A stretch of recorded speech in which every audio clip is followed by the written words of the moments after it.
ጋድሌስ የሆነ አትሞስፌር የሚፈልግ አጋንንት አዋጭ ስላለ ሰዎችን ሁሉ ሰልፊሽና ፕራይቬት ላይፍ ላይ ብቻ ፎከስ እንዲያደርጉ ምድር አደራ እንደተሰጠችን የምንመራት ህይወት እያንዳንዱ እንቅስቃሴያችን በአደራ የተቀበልን እንደሆነ እንዳይሰማን እንዲያደርግ ምድርን በብዙ ጉስቁልና እንድትጎሳ እግዚአብሔር ምድርን የሰጠን እንድንሞላ እንድንቆጣጠር እንድንገዛ ነው። እግዚአብሔር ምድርን የሰጠን እንድናጎሳቁል አይደለም። የተለያዩ አቶሚክ ቦምቦችን መርዛማ ነገሮችን ትውልድ ተሻጋሪ ቆሻሻ እየቀበርን እንድናበላሽ አይደለም። እግዚአብሔርን ተምፕት ማድረግ መፎካከር የሚፈልጉ የእግዚአብሔርን ባለቤትነትና የነሱን ባላደራነት የማይቀበሉ ሰዎች ዓለምን እያጎሳቆላት ይገኛሉ። የሚገርማችሁ በብዙ መንገድ ብዙ አይነት ሙከራ አድርጓል። የ24 ሰዓቱን ህግ ግን እስከ ዛሬ አልቻለም።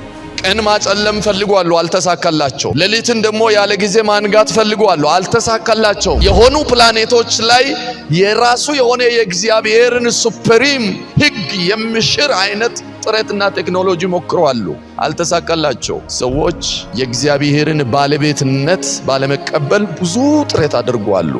ሳይንቲስቶች ብዙ መንገድ ሄደዋል። ሄዶ ምንም ላያመጡ የእግዚአብሔርን ኤግዚስተንስ እንኳን ለመቃወም የእግዚአብሔርን ስልጣን ሼር እናድርግ ማለት የሆኑ ሰዎች ሳይሆኑ ሱፕሪም ሰዎች ናቸው ተብሎ ለመጠራት ብዙ ነገር ሞክረዋል። ቃሉ ግን ለዘላለም ሕያው ነው። ህጎቹ ለዘላለም ሕያው ናቸው።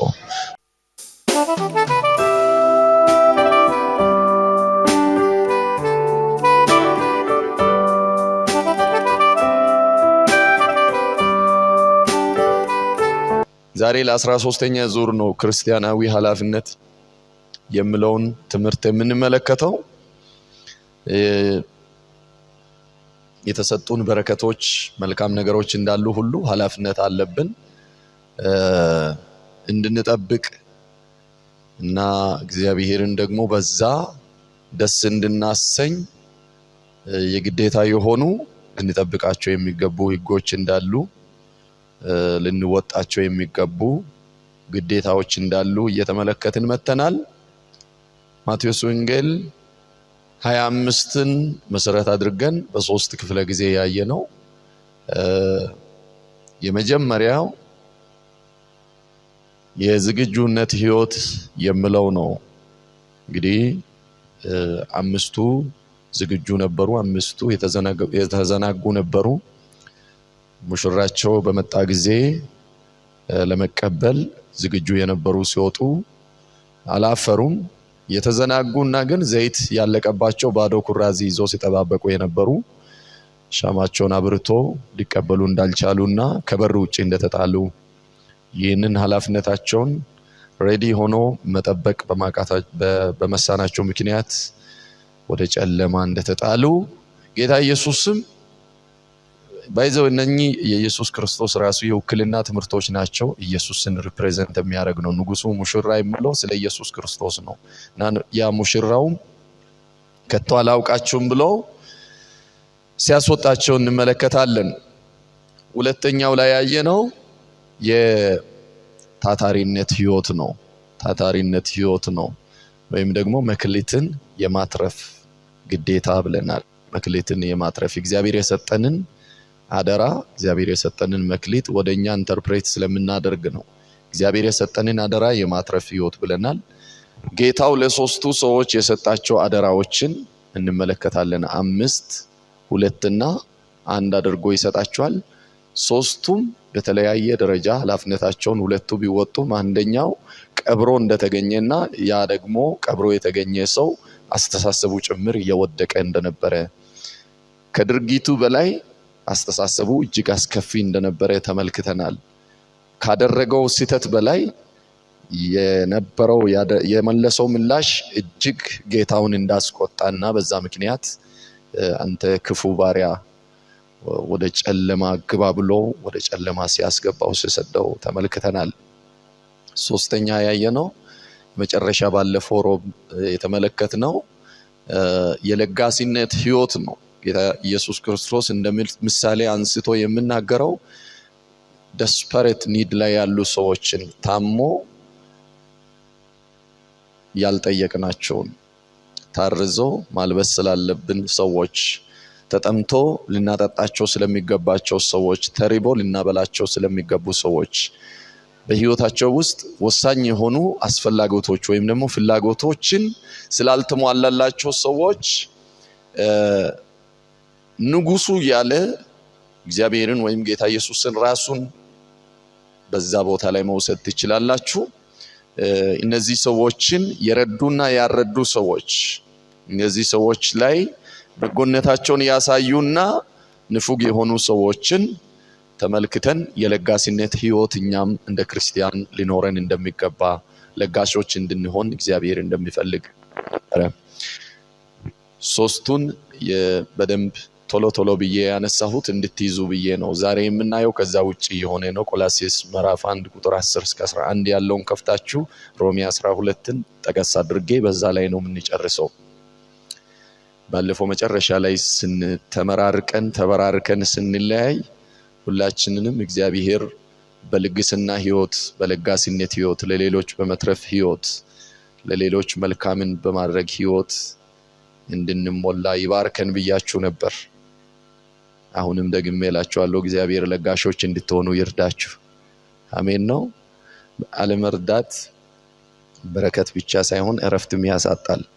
በተለይ እግዚአብሔር ዛሬ ላይ በማወራችሁ ሁኔታ ውስጥ አንዳንዶች ለሌላ የምትተርፉበት ነገር እጃችሁ ላይ ላይኖራችሁ ይችላል። ተማሪዎች ትኖራላችሁ፣ ከዛ ውጭም ያላችሁ ብትሆኑ አንድን ነገር በጣም የሰፋ የበዛ ነገር እግዚአብሔር በሚያመጣበትም ዘመን ይሁን አሁን እጃችሁ ላይ ያለው ትንሽ ጥቂቷ ነገርም ቢሆን ከሌሎች ጋር ለሌሎች ሼር እንድታደርጉ ሌሎችን እንድታግዙ ለእግዚአብሔርም ለሰዎች ደጎች እንድትሆኑ እግዚአብሔር ስለሚፈልግ ነው ይሄንን ትምህርት የምንማረው። አጠገባችሁን ሰው ያጡና በዚህ ትምህርት ውስጥ በሉስኪ አፕሊኬሽን ትምህርት ነው፣ ስብከት አይደለም። በህይወታችሁ ላይ እንድትተገብሩ ያስፈልጋል። እዚህ ቦታ ላይ እግዚአብሔር እየተናገረን ያለው የኛ ሪስፖንሲቢሊቲ ነው። የትም ቦታ ስትሄዱ ኃላፊነት አለ፣ ለእናንተ ደግሞ መብት አለ። በክርስቶስ ኢየሱስ ብዙ በረከት የማግኘት መብት እንዳላችሁ ሁሉ ለክርስቶስ ኢየሱስ እንድትኖሩ የተሰጣችሁ ግዴታ አላችሁ። እኔም እናንተም እንድንወጣ እግዚአብሔር የሚፈልገው እዚህ ምድር ላይ ስንኖር በዚህ ምድር ስንመላለስ በክርስቶስ በረከት የማግኘታችን የመባረካችን የመትረፋችን የጤንነት የሁሉ ብቻ ኤቭሪቲንግ የተለቀቀ በረከቶችን የመቀበል መብት በክርስቶስ ኢየሱስ በኩል እንዳለን ሁሉ በስሙ ደግሞ ወይም ደግሞ ስለ ስሙ ለሌሎች መኖር ያለብን ግዴታዎች እንዳሉ ለርሱም ለክርስቶስም ጭምር በዓለም ላይ ስንኖር መወጣት ያለብን ግዴታዎች እንዳሉ እንመለከታለን። ባይዘወይ አሁን እኔ ከማወራችሁ ፖይንት ኦፍ ቪው ብዙ ትምህርቶችን ልታወጡ ትችላላችሁ። አንዳንዶች ለምንድነው ስለዚህ ጉዳይ ደጋግመን የምንጨነቀው ለምንድነው የምናስበው ልትሉ ትችላላችሁ። ምክንያቱም የተለያየ ትምህርት በየሜዳ ስላለ ማለት ነው።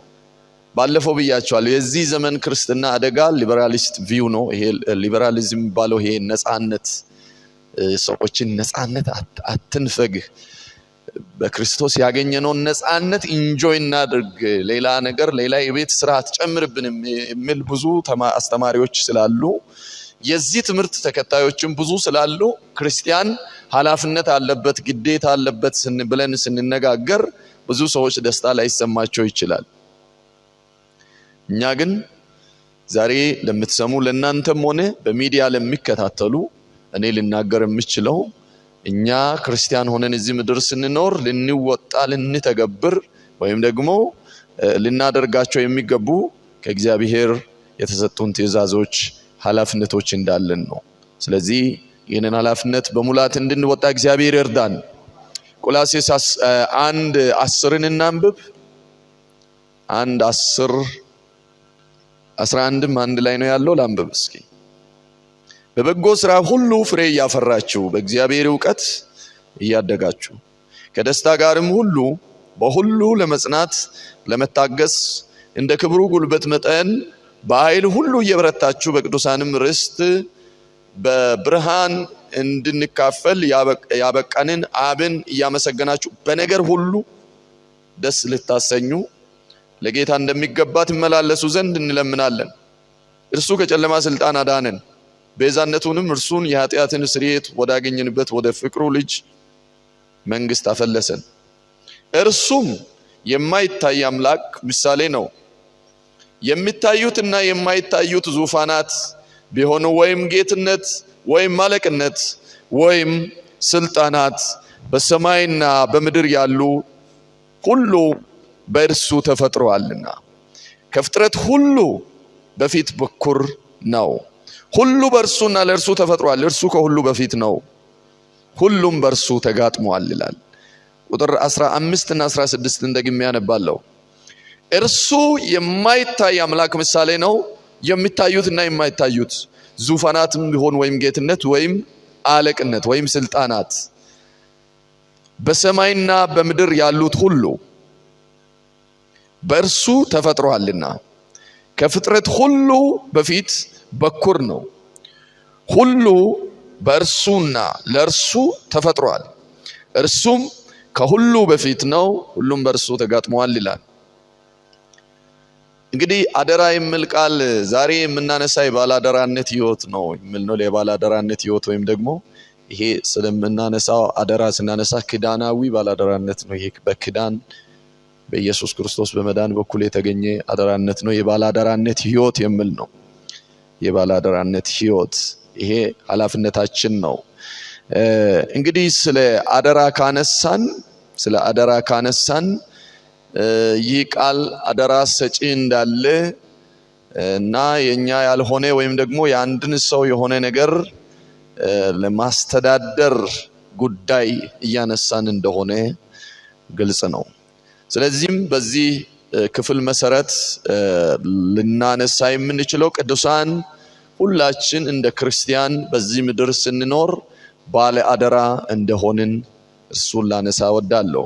ቀጣይ አንድ በአንድ ባለ አደራ ምንድነው ባደራ የተሰጠን የሚለውን እያንዳንዱን ነገር እናነሳለን። ዛሬ ግን ጠቅለል አድርጌ ማነሳው ከእግዚአብሔር ከአባታችን ከልጁ ከኢየሱስ ክርስቶስ በሕይወታችን የተለቀቁ ቁሳዊ በረከቶችም ሆነ ስጋችን በጣም የምንሳሳላት ነፍሳችን ጭምር ከእግዚአብሔር በአግባቡ በልክ እንድንኖር የተሰጠን አደራ እንደሆነ እንድንጠነቀቅላቸውም ደግሞ የተሰጠንን አደራ ስጦታዎቻችን በትክክል እንድንጠብቅ እንደሚገባን ይህን ላነሳላችሁ እወዳለሁ። በእኛ ዘንድ ላሉ ለየትኛውም ነገር እግዚአብሔር ባለቤት ነው። እግዚአብሔር በሕይወታችን ውስጥ ላሉ ለእያንዳንዱ ነገሮች ለኛም ጭምር እግዚአብሔር ባለቤት ነው። በሕይወታችን ባለቤት ነው። በሕይወታችን መካከል ለተለቀቁ በረከቶች ሁሉ እግዚአብሔር ባለቤት ነው። እኛ ባላደራዎች ነን።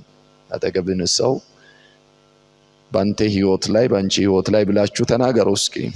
የሚጽፍ ሰው ብዙ ስላልሆነ የሚያዳምጡትን በመነጋገር እንግባባለን። ያዙትና ንገሩት። ባንቺ ሕይወት ላይ አንተን ጨምሮ አንቺን ጨምሮ በሉ እስኪ ማንኛውም ነገር ባለቤት አለው፣ እርሱም እግዚአብሔር ነው። እኛ ደግሞ ባለ አደራዎች ነን። አንድ አደራ ሰጥቶን የሄደ ሰው አደራውን ጠብቀንለት ወይም ደግሞ በአግባቡ ኖረንለት ሲገኝ ደስ እንደምሰኝ ሁሉ አደራ ሰጪ የሆነው እግዚአብሔር ደግሞ በእኛ ደስ ልሰኝ የተሰጠንን አደራ ተወጥተን ሊያየን ይፈልጋል።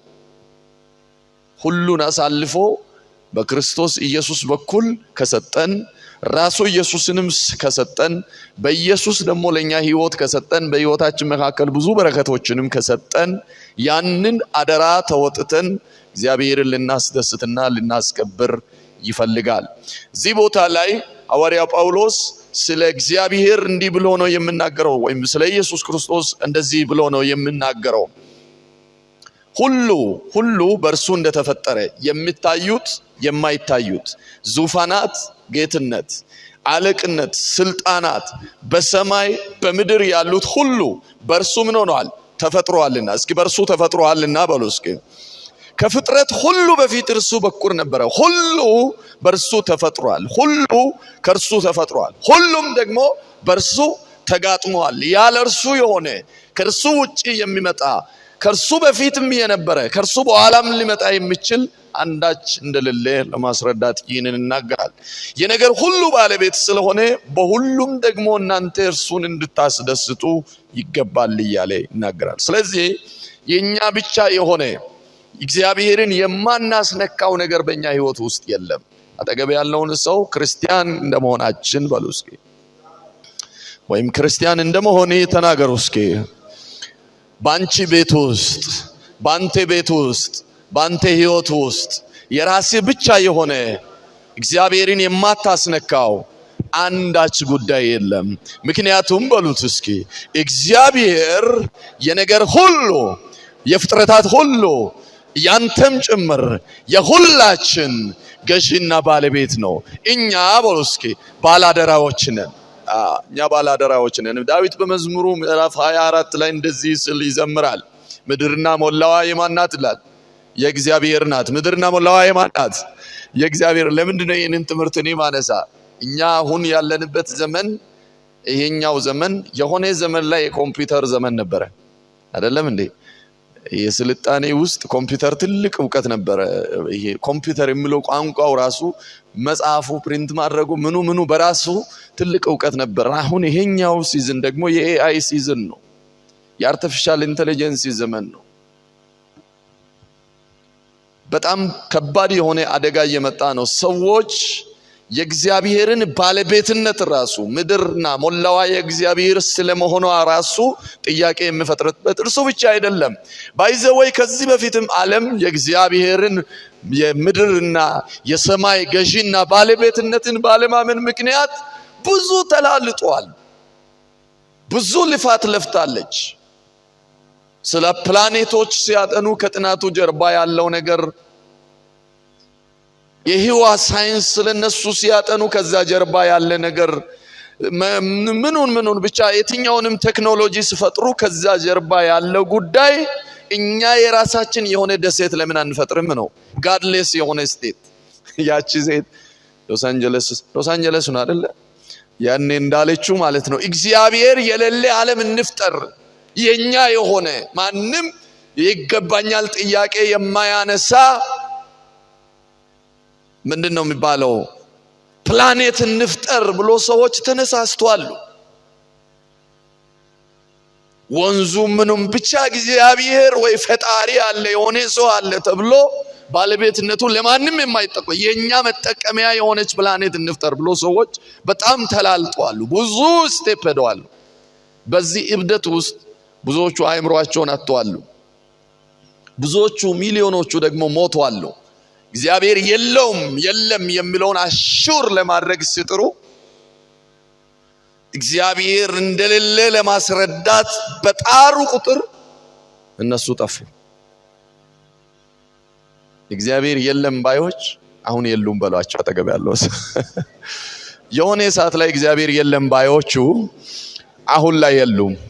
አሁን ላይም ደግሞ በሉ እስኪ እግዚአብሔር የለም የሚሉ ከሆነ ቀን በኋላ የሉም። ከዛም በኋላ የሚነሱ ከሆነ ጊዜ በኋላ አይኖሩም።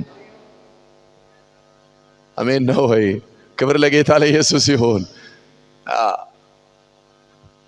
ጋድሌስ የሆነ አትሞስፌር የሚፈልግ አጋንንት አዋጭ ስላለ ሰዎችን ሁሉ ሰልፊሽ እና ፕራይቬት ላይፍ ላይ ብቻ ፎከስ እንዲያደርጉ በአደራነት ወይም ደግሞ አደራ እንደተሰጠ ምድር አደራ እንደተሰጠችን የምንመራት ህይወት እያንዳንዱ እንቅስቃሴያችን በአደራ የተቀበልን እንደሆነ እንዳይሰማን እንዲያደርግ ምድርን በብዙ ጉስቁልና እንድትጎሳቆል ልንገራችሁ አንድ ነገር። እግዚአብሔር ምድርን የሰጠን እንድንሞላ እንድንቆጣጠር እንድንገዛ ነው። እግዚአብሔር ምድርን የሰጠን እንድናጎሳቆል አይደለም። የተለያዩ አቶሚክ ቦምቦችን መርዛማ ነገሮችን ለትውልድ ተሻጋሪ ቆሻሻ እየቀበርን እንድናበላሽ አይደለም። እግዚአብሔርን ተምፕት ማድረግ መፎካከር የሚፈልጉ የእግዚአብሔርን ባለቤትነትና የነሱን ባላደራነት የማይቀበሉ ሰዎች ዓለምን ያጎሳቆላት ይገኛሉ። የሚገርማችሁ በብዙ መንገድ ብዙ አይነት ሙከራ አድርጓል። የ24 ሰዓቱን ህግ ግን እስከ ዛሬ አልቻሉ። ቀን ማጨለም ፈልጓሉ፣ አልተሳካላቸውም። ሌሊትን ደግሞ ያለ ጊዜ ማንጋት ፈልጓሉ፣ አልተሳካላቸውም። የሆኑ ፕላኔቶች ላይ የራሱ የሆነ የእግዚአብሔርን ሱፕሪም ህግ የሚሽር አይነት ጥረትና ቴክኖሎጂ ሞክረዋል፣ አልተሳካላቸው። ሰዎች የእግዚአብሔርን ባለቤትነት ባለመቀበል ብዙ ጥረት አድርጓሉ። ብዙ ጥረት በጣም ብዙ ጥረት አድርጓል። እስከ ዛሬ ባለ እናንተ እንኳን የምትረዱት በእናንተ ዘመን ላይ የሆኑ በርካታ የሆኑ የሳይንቲስቶች ፍጥጫና ጦርነት ይሆን የሳይንስ ኑዛዜ የሚል መጽሐፍ አንብቡ። እሺ ገስታችሁ ምን አልኳችሁ? የሳይንስ ኑዛዜ የሚል መጽሐፍ አንብቡ። ሳይንቲስቶች ብዙ መንገድ ሄደዋል። ሄዶ ምንም ላያመጡ የእግዚአብሔርን ኤግዚስተንስ እንኳን ለመቃወም የእግዚአብሔርን ስልጣን ሼር እናድርግ ለማለት የሆኑ ሰዎች ሳይሆኑ ሱፕሪም ሰዎች ናቸው ተብሎ ለመጠራት ብዙ ነገር ሞክረዋል።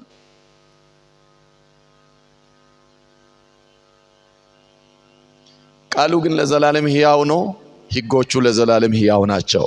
እስኪ መጽሐፍ የያዛችሁ መጽሐፉን አንስታችሁ ያልያዛችሁ እጃችሁን አንስታችሁ ሞባይል ላይ ያዛችሁም ወደ ላይ አንሱና ቃሉ ሕያው ነው በሉ እስኪ። የዚህ ቃል ባለቤት እግዚአብሔር ደግሞ ሕያው ነው በሉት እስኪ። እርሱ የሁሉ ባለቤት ነው። የሕይወቴ ባለቤት ነው። የዚህ ምድር ባለቤት ነው። በዚህ ምድር ላይ ላለ ሁሉ ባለቤት ነው። ከምድር በላይ ባለቤት ነው። ከምድር በታች ባለቤት ነው። ሲኦል እንኳን በእጁ አለ። የሁሉ አዛዥና ጌታ እርሱ ነው። እኛ ባላደራዎች ነን።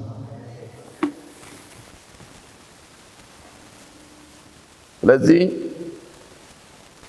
አስጊ የሆኑ ሁኔታዎች ስላሉ ነው እነኚህ ትምህርቶች የሚያስፈልጉት። እኛ ባላደራዎች ነን። እንግዲህ ብዙ እብደት ስላለ ምድር ላይ ያንን ሼር እንዳታደርጉ ለእናንተና ለልጆቻችሁ ከዚህ በኋላ ይፍን ከሆነ ጊዜ በኋላ እንዲህ አይነት ትምህርት ልናስተምር እንገደዳለን ወይ የሆነ ትውልድ እናንተ እስክትሸብቱ ጥቂት እስክትቆዩ ሊጠብቅ ይችላል እንጂ እግዚአብሔር የሚባል አለ እንደሚል ትውልድ ይነሳል። ትናንትናም ተነስቶ እንደነበረ ከትናንትና በከፋ ይነሳሉ። ለምን እንደሆነ ታውቃላችሁ? ቅድም እንዳልኳችሁ ይሄኛው ቴክኖሎጂ በጣም ርኩስ ቴክኖሎጂ ነው። ስለዚህ ቴክኖሎጂ አደጋ ነው ነግራችሁ፣ እድል ብቻ አይደለም። የአርቲፊሻል ኢንተለጀንስ የሚባለው ቴክኖሎጂ በጣም አደገኛ ቴክኖሎጂ፣ ስርዓተ ትምህርት የሚያቃውስ፣ ስርዓተ ሕክምና የሚያቃውስ። አንድ እውነት ግን አለ፣ እግዚአብሔር ሕያው ነው። አሜን ነው። እስኪ እጃችሁን አንሱ። እግዚአብሔር ሕያው ነው በሉ እስኪ። እዚህ ምድር ላይ የሚመጡ ህግጋቶች በሉ እስኪ፣ የሚመጡ ቴክኖሎጂዎች በሉ እስኪ የእግዚአብሔር ማንነት ላይ ጠብታ ለውጥ ያመጣው። እርሱ የሁሉ ባለቤትና የሁሉ ገዢና ጌታ ነው። God is governor። ባይዘወይ ሰዎች ገቨርነር የሆኑባት ምድር ማየት ነው የሚፈልጉት። ትላልቅ መሪዎችን ልብ ሄዳችሁ ብታንኳኩ እነሱ መሪ የሆኑባትን ምድር ነው የሚፈልጉት። እግዚአብሔር የሚያስተዳድራትን ምድር አይደለም።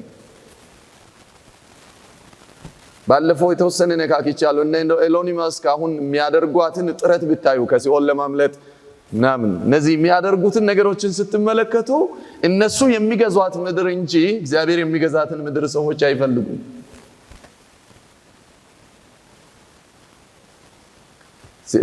ሰይጣን ዲያብሎስ ጌታችንንና መድኃኒታችንን ኢየሱስ ክርስቶስን ወደ ተራራ ጫፍ ወስዶ በፈተነ ጊዜ እንዲህ የሚል ጥያቄ አቀርበዋል አይደል? ይሄ ሁሉ ተሰጥቶኛል፣ ወደ ከተማ ጫፍ ወስዶ አሳየምል። ይሄ ሁሉ የማን ነው? የኔ ነው። ለኔ ብትገዛ ብትታዘዝ ምን አደርጋለሁ? የማን ነው ግን? ምድርና ሞላዋ የማን ነው? በቃ የራሱ የሆነውን ዓለም ኢየሱስን እንደዘለ ወርቄ ብትሰግድልኝ። ኢየሱስም የመለሰው ጌታ አምላክህን ምን አታደርግ አትፈታተኑ። የማን አምላክ? የማንም አምላክ ጭምር ነው ያደረገው። የራሱ የሰይጣንም አምላክ ጭምር ነው ያደረገው። ያንተም አምላክ ጌታ አምላክን አላለም፣ አምላክህን።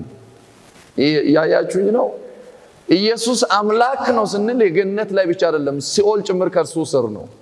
አሜን ነው ወይ? ዲያብሎስ ጭምር ከርሱ ስር ነው፣ ይሰግድለታል። አንችልም እላለሁ። እጃችሁ አሁን ለምሳሌ አጋንንት ስታስወጡ በኢየሱስም ብላችሁ እንትን ስትሉ በቃ ይዘዘን ይላሉ። እሱ እንዳዘዘው ነው የሚታዘዙት። የሲኦል ቁልፍ የያዘ ማለት ሲኦል ላይ አዛዥ ዲያብሎስ ሰይጣን አይደለም፣ ክራይስት ነው። አሜን ነው ወይ? አለቅነትና ስልጣናት ሁሉ የሚገዛለት የናዝሬቱ ኢየሱስ ያንቺ ጌታ የኔ ጌታ ነው። ክብር ላንተ ይሁን። አጋጣሚ አይደለም ይሄን ጌታ ያወቅ ነው። በዘላለማዊ ዕቅድ ውስጥ የታሰብን ሰዎች ነን። ይህ የኛ ጌታ ነው። ክብር ለእርሱ ስጡ። ሃሌሉያ። በቃ የኛ ጌታ ነው። የሁሉ ባለቤት የሆነው እርሱ የኛ ጌታ ነው።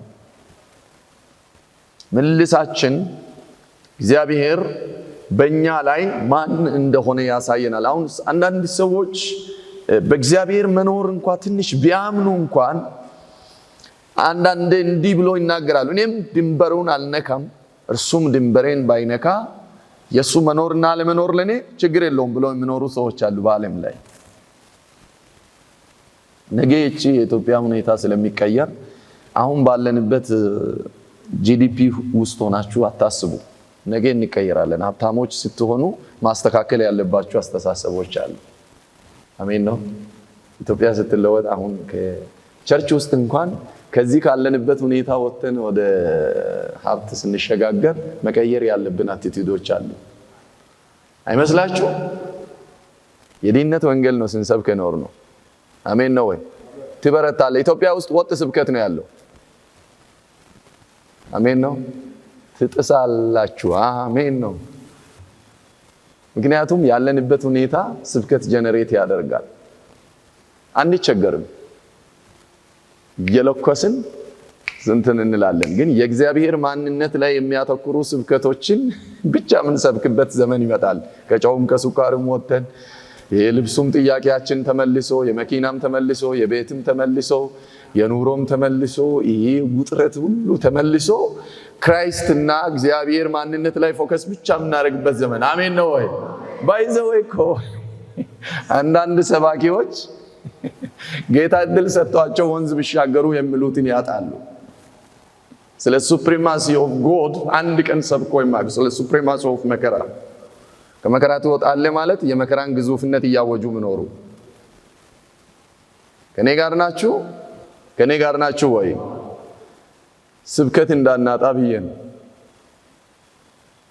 አሁን የምንማረውን ትምህርት። እኛ ነገ ይሄ ብመጣ አንዳንዴ እግዚአብሔር የሰጡ አደራ ብሎ እንድታስተዳድር የሰጡ ነገሮች ያንተ እስኪመስል ድረስ ከእግዚአብሔር ውጪ ይነጥሉሃል። የራሳችሁ ጀነሬት ያደረጋችሁ በቃ ባለቤት የሌለው ባይ ዘ ወይ ኤቭሪቲንግ ባንተ ቤት ውስጥ አንተም ቤት ካለህም ቤትህም ገንዘብህም whatever so it is ብቻ እግዚአብሔር ባለቤት ነው። ባለቤት ከሆነ ሁሉን የምታስገዛ ለእርሱ ክብር ነው። ክብር ለጌታ ይሁን። ሁሉን አሳልፈ የምትሰጠው ለማን ነው? አሜን ነው። ሃሌሉያ አለ። ዋናው መጥቶ እንዴት እንዳስተዳደርን፣ እንዴት እንደያዝን፣ እንዴት እንደኖርን፣ እንዴት እንደያዝን የሚቆጣጠር ባለቤት አለ። ለባለቤቱ ለእርሱ እንድንኖር እግዚአብሔር ይርዳን። አንዳንዶች ደግሞ በምድር እግዚአብሔርን እንደዚህ የሚመለከቱ አሉ። በምድር ከሚታወቁ አማልክቶች ውስጥ እግዚአብሔር አንዱ ነው። ስለዚህ ይሻላል ከሰው ከአንድ ሌማን የሚሻል ፓወር አለው። እሱ ሱፐርማን ነው። የሆነ የተሻለ ኃይል አለው፣ አቅም አለው። ነገር ግን አምላክ ነው ብዬ ለመውሰድ ይቸግረኛል የሚሉ ሰዎች አሉ። አይደለም። እግዚአብሔር የሁሉ ባለቤት ነው፣ የሁሉ ገዢ ነው። ክብር ለጌታ ይሁን። ማንም እንዳያታልለን። በዚህ ክፍል ሐዋርያ ጳውሎስ ለሰዎች በምትሰጡት አመለካከት ልክ ለእግዚአብሔር እንዳትሰጡ ነው። በሁሉ ማንን አስደስቱ? እግዚአብሔርን። እሱ የማይታይ አምላክ ምሳሌ ነው። አይታይም። የሚታዩት ሁሉ ግን በእርሱ ተፈጥሯል ይላል። ሃሌሉያ። ስንቱ? ሁሉ የሚታዩት ሁሉ በእርሱ ተፈጥሯል። ለእርሱ እንድንገዛ ያስፈልጋል። ሕይወታችን ባለቤት አላት። ክርስቲያን ደግሞ የተሰጠውን ሕይወት በጥንቃቄ በአደራ ሊያስተዳድር ሊመራ እግዚአብሔር ይፈልጋል። ሐዋርያው ጳውሎስ ሮሜ 12:1 ላይ ሮሜን እየተማርን ስለሆነ ያኔ በሌላ ኮንቴክስት ነው ማስረዳችሁ፣ እንዲህ የሚል ሐሳብ ጽፈውልናል። እንግዲህ ወንድሞች ሆይ ሰውነታችሁን እግዚአብሔርን ደስ የሚያሰኝና ሕያው ቅዱስም መስዋዕት አድርጋችሁ ታቀርቡ ዘንድ በእግዚአብሔር ራእይ ለምናችኋለሁ፣ እርሱ ለአእምሮ የሚመች አገልግሎታችሁ ነው ይላል። ይህንን ክፍል እንግዲህ ብዙዎቻችን በብዙ በተለያየ ርዕስና አውድ አስተምረናል። አንዱ ኢምፕሊኬሽን ግን ዛሬ submitting the holistic life to God፣ ሁለመናችንን ለእግዚአብሔር አሳልፎ ማስረከብ። ለምን? እርሱ ስለሆነ ባለቤት። የምትሰጠው የማን የሆነውን ነው? የራሱ የሆነውን ስለሆነ። እዚህ ውስጥ አንዳንድ ጊዜ የእግዚአብሔር የሶፍትዌራችን ባለቤት እንጂ የሃርድዌሩ ምድር ነው። ለአፈሪው የማን ነው? የእግዚአብሔር ነው። የሁሉ ባለቤት እግዚአብሔር ነው ካልን የሁሉም ነገር ገዢና ዋና እርሱ ነው ማለት ነው። ሶርሱ እግዚአብሔር ነው። ሶርሱ እግዚአብሔር ነው። ምንጩ እግዚአብሔር ነው። የህይወታችን ምንጭ እግዚአብሔር ነው። የምናያቸው ቁሳዊ ነገሮች ሁሉ ምንጩ እግዚአብሔር ነው። ስለዚህ ህይወታችሁን ሁለመናችሁን ለእግዚአብሔር የሚመች አድርጋችሁ አሳልፋችሁ ስለ አካላችን ላይ እግዚአብሔር ባለስልጣን ነው። ካንዊሳይ ከኔ ጋር ማለት ትችላላችሁ። አካላቶቼ ላይ እግዚአብሔር ባለስልጣን ነው በሉ እስኪ።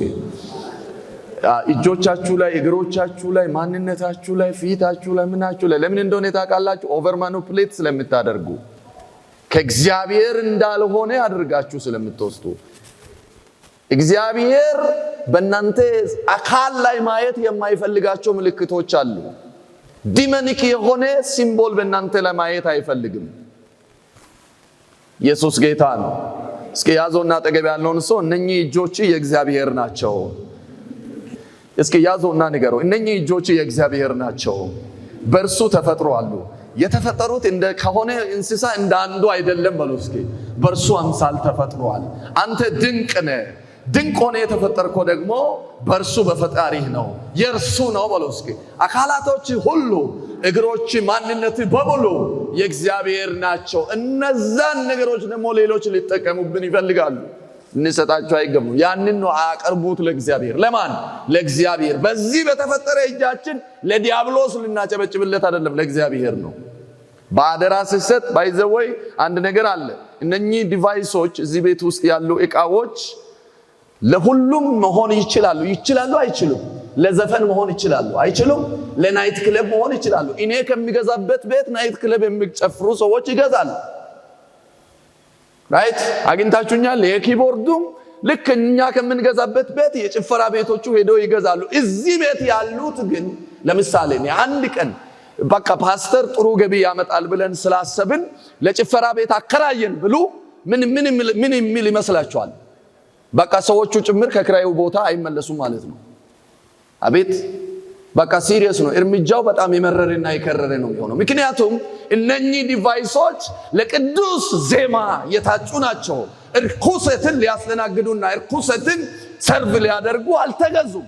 ሁሉም ነገር የእግዚአብሔርን ክብር ልናውጅበት፣ እግዚአብሔርን ልናመሰግንበት፣ እግዚአብሔርን ልናመልክበት፣ መዝሙር ልንዘምርበት፣ ቅኔ ልንቀኝለት እንጂ እዚህ ያስቀመጥነው ፐርፐዙ ለሌላ አይደለም። ይሄ እጃችን እንዳደረግን እንደፈለግን እንደወሰድን መሆን ይችላል። ነገር ግን ባለቤቱ የሚፈልገው ለእርሱ ልንቀኝለት ነው። አሜን አሜን። እጃችሁ ወደ ላይ አንሱና በእኔ አካላቶች ላይ እግዚአብሔር ባለስልጣን ስለሆነ ማንነቴ ሆይ በሉ እስኪ ለእግዚአብሔር ተቀኝለት። ለሌላ መኖርን አብቅተ ለእርሱ መኖር ጀምርለት። አካላችን ለእግዚአብሔር እንድኖር ነው የተፈጠረው። አደራ የተሰጠን ለእርሱ እንድንኖርለት። አእምሮአችን የእርሱ የክብር ዕቃን ስለ እርሱ እንድናስብ። ይሄ ጭንቅላት ስለ ግድያ እንዲያስብ አይደለም የተፈቀደው። ይሄ ጭንቅላት ይሄ አእምሮአችን ስለ ዝሙት እንዲያስብ አይደለም። we have Christ mind ይላል አይደል መጽሐፍ ቅዱስ ሲናገር። እኛ የክርስቶስ ልብ አለን ይላል። የክርስቶስ አእምሮ ያለን ይላል። ሌላ ጋር በእንግሊዘኛ ትርጉሙ የክርስቶስ አእምሮ ነው ያለን ይላል። ይሄ ክርስቶስ የሆነ የኛ ያልሆነ ስለሆነ ዝሙት ሊሸከም አይገባም፣ እርኩሰት ሊሸከም አይገባም፣ ምቀኝነት ሊሸከም አይገባም፣ ዘፈን ሊሸከም አይገባም። whatever እግዚአብሔርን የማያስደስቱ ነገሮችን ሊሸከም አይገባም። እጃችሁን ጭንቅላታችሁ ወይ just like እንደዚህ ጫኑና እንደዚህ በሉ። አእምሮዬ በሉ እስኪ ለእግዚአብሔር እንዲቀኝ፣ ለእግዚአብሔር እንዲኖር፣ የሰማይን እንዲያስብ ከእርሱ የተሰጠ የአደራ ዕቃ ነው። በዚህ አእምሮ ውስጥ የሥጋ አስተሳሰብ፣ የጨለማ አስተሳሰብ፣ የክፉ አስተሳሰብ ቦታ የለውም። እኔም አልፈቅድለትም በሉ። ክብር ለጌታ ለኢየሱስ ይሁን። ያንን ነው መጀመሪያ አካላችሁን ለእግዚአብሔር ስጡ። አካላችሁን ለእግዚአብሔር ስጡ ማለት ለምን? ከአካል ልጀምር። ብዙ ሰዎች አካላቸውን ለሰይጣን ይሰጣሉ። ለእግዚአብሔር የሚመች አድርገ ያቀርብ ማለት ምንድነው? አሁን እዚህ የመጣችሁ ሰዎች አንድ የሚያመሳስለን ነገር አለ። ዲሲፕሊን ሆናችሁን የመጣችሁት በዚህ ማንነት አይደለም ሰው ወደ ጭፈራ ቤት የሚገባ። በዚህ ማንነት አይደለም ወደ አንዳች ለዲያብሎስ ሰዎች ወደሚኖርለት ስፍራ የሚገባው። እንደዚህ ሆናችሁ አትገቡም። ናይት ክለብ ሴቶች ራቁትነታችሁን ይሄ አማላይ ፓርት የሚያሳይ ልብስ ለብሶ፣ ወንዶች ደግሞ የተለየ ሰዲዩሲንግ ካራክተር የሚያሳይ ማንነት ላይ ሆኖ ታቶ ምናምን የተለያየ ነገር አድርጎ ነው የሚገባው። ክርስትና በጣም ጨዋነት ነው፣ ሞደርን ላይፍ ነው። ምክንያቱም ኮተታም አያደርገንም። ክብር ለጌታ ለኢየሱስ ይሁን። እስኪ ለጌታ ስጡ ክብር። ሃሌሉያ። ኮተታም አያደርገንም። ስንት ኮተት ዓለም ትሸከማለች፣ ስንት ኮተት ታሸክማቸዋለች። በዚህ ጫቱ፣ በዚህ ቢራው፣ በዚህ ሲጋራው፣ በአእምሮ ላይ ደግሞ አደንዛዡን። እውነቴን ነው የምለው፣ የራሱ ያልሆነ ሰውዬ ነው የሚንቀሳቀሰው። ይሄ አካላችሁ ለእግዚአብሔር እንደዚሁ በፒዩሪቲ እንድትሰጡ እግዚአብሔር ይፈልጋል። ያንን ነው ጳውሎስ ያለው። አእምሮ ፓርት እንዳለ ብቻ የሚያስተምረው አለ። እኔ እሱ አይደለም፣ መላ አካላችሁ ነው ያለው። የተበላ ማንነት አይደለም። ቅዱስ የሆነ ማንነት ለማን? ለእግዚአብሔር ስጡ። እኔ የምመክራችሁ እዚህ ምድር ላይ ስትኖሩ ግዴታዎችን ይዛችሁ እየተንቀሳቀሳችሁ እንዳለ። ምን አይነት ግዴታ? ባይዘውኛ ክዳናዊ ግዴታ ነው ያለን። እግዚአብሔር አርጩሜ ይዞ አያስፈራራንም። ስለማይመጥነን ነው እዛ ቦታ ላይ ማን ነው። ስለዚህ ይሄ አካላችሁ ፊዚካል አፒራንሳችሁ ለእግዚአብሔር ክብር ይኖር። አሜን ነው። አእምሮአችሁ ለእግዚአብሔር ክብር ይሁን። ፍቃዳችሁን ለእግዚአብሔር አስገዙ። ፍቃዳችንን እንድንሰጥ ነው እግዚአብሔር የሚፈልገው። ስሜታችንን፣ ነፍሳችንን፣ ሁለመናችንን ለእግዚአብሔር ምን የሚሆን የሚመች። እዚህ ይህም ጥያቄ ሁል ጊዜ መጠየቅ፣ አካላችን ለእግዚአብሔር መስዋዕትነት ብቁ ነው ወይ? እየሰማችሁኝ ነው? ሕፃናት ስላሉ ቃላት ከነሱ ትርጉም በላይ ስለሆነ አይሰሙም። በየዕለቱ ማስተርቤት የሚያደርግ አካል ለእግዚአብሔር አይመጥንም። አሜን ነው። እየሰማችሁኝ ነው? በማስተርቤሽን ላይፍ የተጨማለቀ ማንነት ለእግዚአብሔር መስዋዕት መሆን አይችልም። በብሉይ ኪዳን ዘመን ለመስዋዕትነት ይቀርብ የነበረው በግ ምን አይነት ነው? ንጹህ የሆነ በግ ነው። ንጹህ የሆነ እንከን የሌለ ነው። ተፈልጎን አይደለም ይሰዋ። በዚህ አይነት ረከሰ ማንነት ውስጥ የረከሰ ንስሐ ጋራንቲ ያደረገ የሚኖር እሱ ለእግዚአብሔር የሚመጥን አይደለም። ለዛ ነው ሐዋርያው ጳውሎስ እዚህ አጋጣሚ ሁሉንም የሮሜ መጽሐፍ እያስተማርኩ ያሉትን ክፍል እየተከታተላችሁ ያላችሁ ሰዎችን እያጋጠማችሁ ካያችሁ ለክርስትና ኮንክሪት ነው። በቃ ልክ እንደዚህ ምሰሶ በሉት። ይሄ ምሰሶ ከስር ነው የተነሳው። መሬቱ ላይ ሲነሳ ብዙ ሲሚንቶ ጠጥቶ ነው የተነሳው። 25 or 20 ኩንታል ጠጥቶ ነው የተነሳው። ቀጣይ 6 ለመሸከም ሬዲ ነኝ እያለ ነው። መሰረቱ ነው የሚወስነው። ህይወታችሁ ሮሜን ስትማሩ ያንን ሰው። ስለዚህ ሁለመናችሁ ለእግዚአብሔር ፍቃዳችን ልንሰዋ፣ አእምሮዬ ለእግዚአብሔር መስዋዕትነት ሬዲ ነው ወይ? it is dusty, it is not corrupted። እግዚአብሔርን ዓላማ ለመሸከም፣ የእግዚአብሔርን ሐሳብ ለመሸከም፣ የእግዚአብሔርን ለማስደሰት አደራ የሰጠኝን እርሱን ለማስደሰት ይሄ አእምሮ ንጹህ ነው ወይ? እግዚአብሔር ፊት መተን ሁለት እጆቻችንን ስንዘረጋ እርሱ እስካን ያደርገናል። አሜን ነው ወይ? እግዚአብሔር እስካን ያደርገናል። where you እጅ ምን ይዘው ነበር? አእምሮ ምን እያሰበ ነው መጣው? እዚህ እንኳን ስትመጣ ሞቲቭ ምንድነው? ስትዘምር ሞቲቭ ምንድነው? ሁሉን ነገር እግዚአብሔር እስካን ያደርጋል። you are under the supervision of Holy Spirit። አሜን።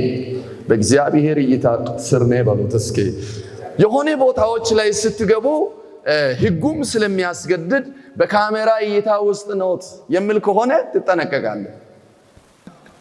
በካሜራ እይታ ውስጥ ኖት የሚለው ይለጠፋል። ምክንያቱም ሰዎቹ ይሄ ከኖርማል ጥንቃቄም አልፎ አንዳንድ ብቻይን ስትሆን የምታደርጋቸው ነገሮችን እንዳታደርግ ያስጠነቅቃል። እና ካሜራ እይታ ውስጥ መሆንን ስታውቅ ትጠነቀቃለህ። ለተግባሪ ለምታደርጋቸው ነገሮች ቢስማይል ይላል። እንደውም አንዳንዴ ማይሆን ፌሻል ኤክስፕሬሽን እንዳታሳይ፣ እንዳትሳደብ ምናምን ብለህ እንዳትያዝ፣ እኔ ላይ ይሄ ሰውዬ ሌላ ነገር አስበው እንዳትባል ቢስማይል ይላል። ፈገግ በል። ካሜራ እይታ ውስጥ ነው። ካሜራ ቁጥጥር ስለ አሁን ክርስቲያኖች አንደር ዘ ሱፐርቪዥን ኦፍ ክራይስት ናቸው።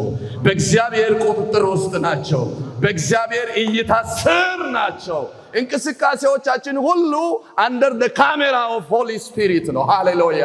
ያዘውና አጠገብ ያለውን ሰው ክርስቲያኖች ሁሉ በእግዚአብሔር እይታ ስር ናቸው፣ በመንፈስ ቅዱስ ቁጥጥር ስር ናቸው። ስለዚህ ተጠንቀቅና ተመላለስ በሉ እስኪ። አሜን። በማን እይታ ስር ነን? በእግዚአብሔር እይታ ስር ነን። ሁሉ ጊዜ መንፈስ ቅዱስ በዙሪያችን አሉ። ሴንስ ያደርጋል ማለት ምን ያደረግን? ስሜታችን ለእርሱ ማስገዛታችን፣ ነፍሳችን ለእርሱ መሰዋት። አንዳንድ ሰዎች በታላቅ ድፍረት ሕይወትን እንደፈለቁ ብኖር ሰው ምን አገባው ከማለት አልፈው እግዚአብሔርንስ ቢሆን ምን አገባው ይላል። ምን አገባው? የኔ ሕይወት ነው ይላል። that is my right። ሕይወቴ የኔ ናት። የስትንፋስ ምንጭ እንኳን የማይረዱ ሰነፎች አሉና እንደዚህ ይላል። ምን አገባ እግዚአብሔር? እንደፈለኩ እኖራለሁ። እንደ ልብ ብኖር ምን አገባው? አንተ ምን አገባ ብለኝ እሺ ኦኬ። ግን ባለቤት አላት። ሕይወት ባለቤት አላት። ደግማችሁ አውጁ ለሕይወታችሁ፣ ለነፍሳችሁ። ባለቤት አለሽ ነፍሴ ሆይ በሏት። ነፍሳችሁ ባለቤት አላትና ምን አገባው? ለኛ ግን እንደነዛ ሰነፎች አንልም። ኃላፊነት አለብን። በሁለንተናችን እግዚአብሔር በዋጋ ተገዝታችኋልና። አሜን አሜን።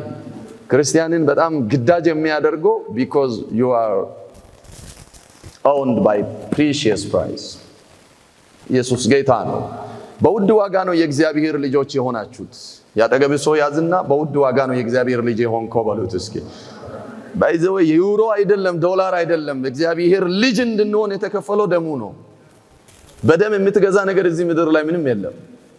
ወርቅ በደም ትገዛለህ እንዴ? ዳይመንድ በደም ይገዛል? አይገዛም። ማንም ደም አይከፍልም እነዛ ነገሮች። ሐዋርያ ጳውሎስ በአንደኛ ቆሮንቶስ 6:19 እስከ 20 ባለው ቦታ ላይ ሲናገር አንዷን ቃል ብቻ አነሳለሁ። በዋጋ ተገዝታችኋልና ለራሳችሁ አይደላችሁም። ስለዚህ በስጋችሁ ለእግዚአብሔርን አክብሩ። አካላችሁ ማንን ያክብር እያለ ነው ያለው። እግዚአብሔርን this is not about mine, this is about our body። በአካላችሁ እግዚአብሔርን አክብሩ ይላል። ያዘውና ንገሩ አጠገብ ያለውን ሰው ይሄ አካል እግዚአብሔርን ያክብር። ተከሻውን ያዝና ይሄ ማንነቴ እግዚአብሔርን ያክብር። በዋጋ የተገዛ ነው። እስኪ እጆቹ ያዝ። በዚህ እጆቹ ምትክ የኢየሱስ እጅ ተወግቷል። እግሮቹን ያዝና በዚህ እግር ምትክ የእርሱ እግር ላይ ችንካር ተደርጓል። በዚህ አካላቶች በሎት እስኪ በዚህ አካላቶች ፋንታ የእርሱ አካላቶች ተሊጧል። ስለዚህ የተገዛ ነው። ይሄ የግልህ አይደለም። አሜን ነው። የተገዛ ነው። የማንም አይደለም። የራሳችሁም ጭምር አይደላችሁም። አንዳንድ ሰዎች የራሴ ጉዳይ ነው የኔ ነው ይላል። እንደገና ደግሞ በአንደኛ ቆሮንቶስ 7ኛው ምዕራፍ 23ኛ ቁጥር ላይ እንደዚህ ይላል፣ ለራሳችሁ አይደላችሁም ብቻ አይደለም የሚለው በዋጋ ተገዝታችኋል፣ የሰው ባሪያዎችም አትሁኑ ይላል። የማንም የሰውም አይደላችሁም የራሳችሁም አይደላችሁም። አንዳንድ ሰዎች ኮምፕሊትሊ የሰው ባሪያ ሆኖ መኖርን የሚሹዋል። ታማኝነቱን፣ ታዛዥነቱን፣ ተገዥነቱን፣ ሰጪነቱን ብቻ ሁሉን ነገር ለሰው ብሎ የሚኖሩ አሉ። እንደዛው እንዳይሆን ገዢያችሁ አንድ ነው፣ እርሱም ያህዌ ነው።